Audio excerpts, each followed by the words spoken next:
नमस्कार प्रिय मित्रों, मैं नीलेश महाराज जय वेंकटेश जी सावित्री ज्योतिष श्रृंखला को आज आगे बढ़ाते हुए मेरे प्यारे मित्रों, आज हम बात करेंगे कुंभ विवाह के विषय में। कुंभ विवाह क्यों किया जाता है, कुंभ विवाह करना क्यों जरूरी है, आज हम इस वीडियो में संपूर्ण जानकारी आप सामने प्रस्तुत करेंगे। प्रिय मित्रों, देखा जाए कुंभ का अर्थ होता है घड़ा यानी मटका। इसे कहीं घड़ विवाह भी कहते हैं, कहीं कुंभ विवाह कहते हैं, कहीं विष्णु विवाह भी कहते हैं। ये करना क्यों जरूरी होता है? देखिए, पहले तो मैं आपको बता दूं, कुंभ विवाह सिर्फ लड़कियों का होता है, लड़कों का कुंभ विवाह नहीं किया जाता है। सिर्फ लड़कियों के लिए कुंभ विवाह का विधान बताया गया है। आज हम इस वीडियो में आपको संपूर्ण जानकारी बताने चला हूं कुंभ विवाह करना क्यों आवश्यक हो गया है। प्रिय मित्रों, एक निवेदन है, यदि आप मेरे चैनल पर नए जुड़े हो, चैनल को जरूर सब्सक्राइब करें। मेरा वीडियो आपको अच्छा लगे तो आप अवश्य लाइक करें। आगे बढ़ते हैं। आज का जो मुख्य विषय है कुंभ विवाह यानी घट विवाह कुंडली में और मंगल दोष परिहार, संपूर्ण जानकारी आपको सामने प्रस्तुत करने चला हूँ। तो देखा जाए तो मैं यहाँ एक लंग चार्ट आपको सामने बनाया हूँ, प्रस्तुत किया हूँ। ये प्रथम स्थान है। यहाँ 1 से लेकर 12 तक कोई भी अंक हो तो पहला स्थान यही कहा जाएगा। तो 1, 2, 3, 4, 5, 6, 7, 8, 9, 10, 11, 12, ये 12 स्थान है, 12 भाव है। प्रिय मित्रों, कुंभ विवाह मैंने पहले बताया कि लड़कियों का सिर्फ होता है।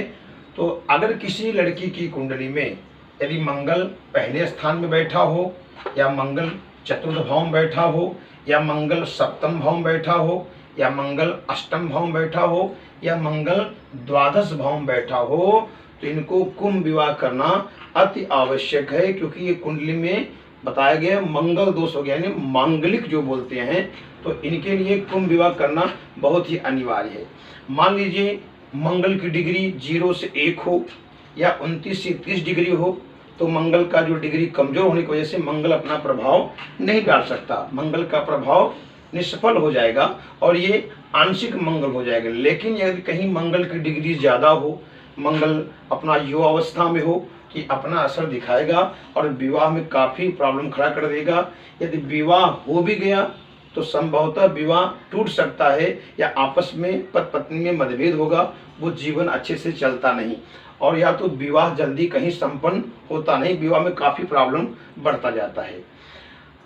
और थोड़ा गहराई से बताना चल रहा हूँ आपको। यदि मान लीजिए 1, 4, 7, 8, 12, तो ये आपको समझ में आ गया कि मंगल हो गया। लेकिन अगर इनके साथ जैसे 1, 4, 7, 8, 12 के साथ जो मैंने संख्या बताया, अगर मंगल यहाँ बैठा है, अगर मंगल के साथ राहु बैठ जाए, या कहीं सूर्य बैठ जाए, या शनि बैठ जाए, या केतु बैठ जाए, तो बहुत ही अनिवार्य हो जाता है। मान लीजिए उदाहरण दे रहा हूँ आपको, किसी लड़की कुंडली में मंगल लग्न में हो, और मंगल लग्न में हो लेकिन मंगल के साथ कहीं राहु हो, या मंगल के साथ सूर्य हो, या मंगल के साथ केतु हो, या मंगल के साथ शनि हो। माने कहने का तात्पर्य है कि मंगल के साथ चाहे सूर्य हो, चाहे शनि हो, चाहे राहु हो, चाहे केतु हो, अगर बैठा हो किसी लड़की कुंडली प्रथम भाव में मंगल राहु, या मंगल शनि, या मंगल केतु, या मंगल सूर्य, तो उनको बहुत ही अति आवश्यक है कुंभ विवाह। अगर वो कुंभ विवाह नहीं करते हैं तो उनका जीवन सक्सेस नहीं रहेगा। अगर विवाह हो भी गया तो संभवतः विवाह टूट जाएगा,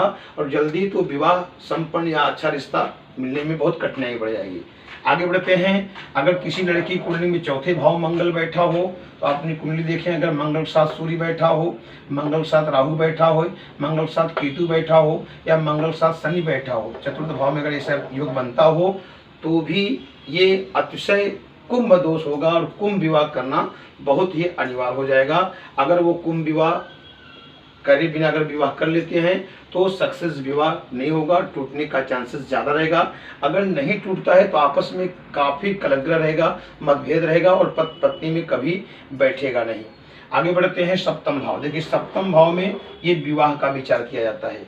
अपनी कुंडली से यहाँ से गिनेंगे 1, 2, 3, 4, 5, 6, 7, ये 7वां भाव होता है। 7वां भाव जो होता है ये पति पत्नी का स्थान होता है, पार्टनरशिप का स्थान होता है, साझेदारी का स्थान होता है, और यहीं से विवाह का विचार किया जाता है। अगर किसी कोई लड़की की कुंडली में सप्तम भाव में मंगल बैठा हो, मान लीजिए यहाँ थोड़ा गहराई से बताना चलो, मान लीजिए यहाँ मंगल न भी हो, अगर यहाँ सूर्य राहु एक साथ बैठे हों, या यहाँ मैं देखिए लिखा हूँ सप्तम भाव में मंगल राहु बैठे हों, या शनि राहु बैठे हों, या केतु शनि बैठे हों, या मंगल सूर्य बैठे हों। तो समझने की बात है, एक सप्तम भाव से विवाह का विचार किया जाता है। मान लीजिए यहाँ मंगल और राहु, यहाँ मैं लिखा हूँ, अगर मंगल राहु सप्तम में बैठे हैं तो अति आवश्यक है यहाँ कुंभ विवाह करना बहुत जरूरी, क्योंकि सप्तम भाव से विवाह का विचार किया जाता है। अगर सप्तम में मंगल राहु बैठे हैं तो कुंभ विवाह करना जरूरी है। अगर मान लीजिए सप्तम भाव में शनि राहु बैठे हैं तो भी अतिशय कुंभ विवाह करना जरूरी है। अगर केतु शनि बैठे हैं सप्तम भाव में तो भी कुंभ विवाह करना जरूरी है। अगर मंगल सूर्य सप्तम बैठे हैं तो भी एक कुंभ विवाह करना बहुत ही आवश्यक है। यदि कुंभ विवाह नहीं करते हैं और विवाह कर लेते हैं तो 99.5% विवाह सक्सेस नहीं होता, वो विवाह टूट जाता है या आपस में मतभेद होता है, क्योंकि सप्तम भाव से विवाह का विचार किया जाता है। अगर सप्तम भाव में मंगल राहु बैठा हो, या शनि राहु बैठा हो, या केतु शनि बैठा हो, या मंगल सूर्य बैठा हो, अपनी कुंडली में आप देख सकते हैं, तो अच्छे से ब्राह्मण को बुला करके पहले उन ग्रहों का विधि विधान से वैदिक मंत्र से जाप करना चाहिए। मान लीजिए सप्तम भाव मैंने बताया मंगल राहु बैठा हो सप्तम भाव में, तो पहले मंगल राहु का जाप विधि विधान से कराएं, उसके बाद अपना जो है कुंभ विवाह करें। मान लीजिए सप्तम भाव शनि राहु बैठा हो तो शनि राहु का विधि विधान से जाप करके उसके बाद जो है कुंभ विवाह का पूजा करें। या केतु शनि बैठा हो तो केतु शनि का पूरा जप करें, उसके बाद जो है कुंभ विवाह करना चाहिए। यदि मंगल सूर्य सप्तम बैठे हों तो इनका विधि विधान से जप करना चाहिए, उसके बाद कुंभ विवाह करना चाहिए। प्रिय मित्रों, आगे बढ़ते हैं। यदि अष्टम भाव में मंगल बैठा हो, या मंगल साथ राहु बैठा हो, या मंगल साथ केतु बैठा हो, या मंगल साथ शनि बैठा हो, या मंगल साथ सूर्य बैठा हो, तो भी कुंभ विवाह करना जरूरी होता है। आगे बढ़ते हैं। द्वादश भाव, अगर 12वें भाव में मंगल बैठा है, अगर मंगल साथ राहु बैठा हो, या मंगल साथ केतु हो, या मंगल साथ शनि हो, या मंगल साथ सूर्य हो, तो भी ये कुंभ विवाह करना बहुत ही अनिवार्य है। प्रिय मित्रों, आज हमने बताया कि कुंभ विवाह करना क्यों जरूरी होता है। अब कुंभ विवाह कैसे किया जाता है, कहाँ करना चाहिए, तो सबसे पहले कुंभ विवाह जो होता है आप भूल करके घर में न करें। कुंभ विवाह क्योंकि ये दोषित पूजा है, अपने को नेगेटिव बाहर निकालना है, तो कहीं अच्छे मंदिर में, अगर शिव जी का मंदिर हो तो बहुत ही उत्तम बताया गया है। अगर शिव जी का मंदिर हो, सरोवर तालाब पानी हो वहाँ, और पीपल का वृक्ष हो, तो सबसे उत्तम बताया गया है, आप वहाँ कुंभ विवाह कर सकते हैं। और कुंभ विवाह जब विधि करें तो मैंने पहले बताया, कुंभ माने घड़ा, घड़े के अंदर जो है विष्णु की प्रतिमा रखें, और उसी घड़े को साथ में लेकर के जो कन्या का दोष रहेगा 7 फेरा होगा, और बाद में पूजा करने के बाद वो जो घड़ा है मिट्टी का कलश कहीं बहते हुए पानी में उसको तोड़ना है। कुंभ विवाह का अर्थ यही हो गया कि मैं अपना विवाह जो है, सीधी सी बात है, विष्णु जी के साथ समर्पित करती हूँ। मेरा जो दोष है वो दोष का निवारण हो, इसलिए जो विष्णु जी की प्रतिमा होगा उसे कहीं अच्छे बहते हुए पानी में छोड़ें, और जो मिट्टी का घड़ा उसको वहीं पटक के तोड़ दें, या किसी पत्थर से तोड़ दें, उसको तोड़ना जरूरी है।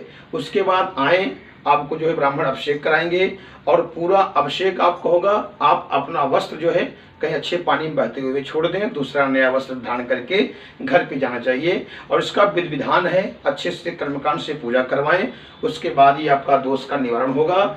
और एक करना इसलिए आवश्यक है क्योंकि अगर ये नियम आपकी कुंडली में दिखता हो तो करना बहुत ही जरूरी है। प्रिय मित्र, वीडियो आपको अच्छा लगा आप इसे लाइक करें, सब्सक्राइब करें। अगले एपिसोड में फिर मिलते हैं। नमस्कार।